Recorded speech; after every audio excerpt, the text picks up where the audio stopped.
Au nom du Père et du Fils et du Saint-Esprit. Nous sommes aujourd'hui, dans l'Église orthodoxe, dans une période intermédiaire entre l'Ascension et la Pentecôte. Alors je me permettrai de revenir quelques instants sur l'Ascension, cette fête qui donne lieu encore aujourd'hui à un jour congé en France, dans notre société. Je ne crois pas qu'il y ait beaucoup de gens qui sachent exactement à quoi cela correspond, mais pour nous, c'est l'occasion de le dire.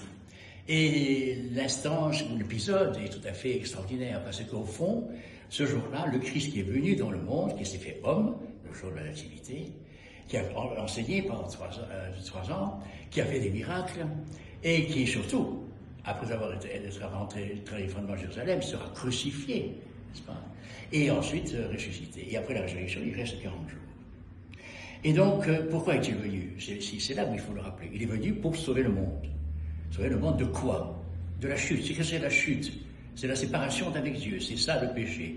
C'est vrai que le mot a pris une consonance extrêmement lourde, n'est-ce pas? C'est la séparation d'avec Dieu. Et donc toute la venue du Christ dans le monde, du Fils, c'est la réconciliation avec Dieu. La réunification, on peut le dire, avec Dieu. Et donc le jour de l'Ascension, après avoir accompli la mission que lui a confiée le Père, il s'élève. Mais il ne part pas véritablement. Non seulement il ne part pas véritablement, puisqu'il va dire lui-même, d'après l'évangile de Matthieu, « Je reste avec vous jusqu'à la fin du monde ». Mais en remontant, il ne remonte pas, oserais-je dire, pas exactement dans les mêmes conditions que ce qu'il est venu, parce qu'il est passé par la croix et la résurrection. Et ce qui est capital, c'est qu'il s'élève dans son corps visible, dans la chair. Il est venu dans la chair et il s'élève dans la chair. Or, cette chair désormais porte la marque des clous de la croix sur les mains, sur les pieds et aussi de la lance sur le côté.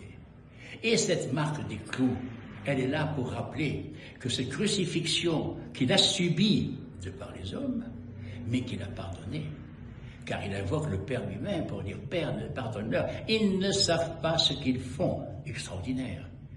Il invoque le Père lui-même, c'est encore plus que lui-même. Alors c'est lui qui a souffert. Et donc il demande de pardonner, et vivons de cela. Le Père a pardonné, il nous a tous pardonné. Et c'est ça la réconciliation. Mais de surcroît, il est dans sa chair auprès du Père maintenant, avec la marque des clous. Et la marque des clous atteste de cette crucifixion, c'est celle la sienne, mais c'est aussi la crucifixion du péché.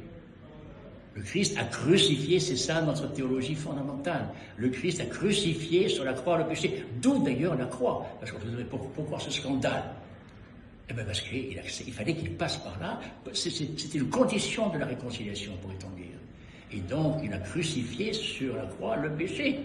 Donc le pardon du Père, la crucifixion du péché par le Christ.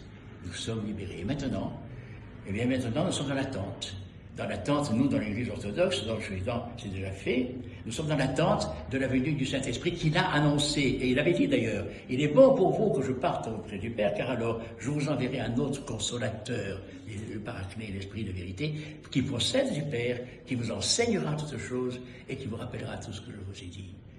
Et c'est cet esprit que nous allons recevoir donc le dimanche prochain. Et là, c'est une nouvelle vie qui commence en réalité, nous en reparlerons. Car c'est le jour de la Pentecôte, le jour de la descente du Saint-Esprit, qu'on est à nouveau libéré, qu'on est à nouveau appelé à participer, à collaborer, à continuer à collaborer à l'œuvre de la création qui n'est pas achevée.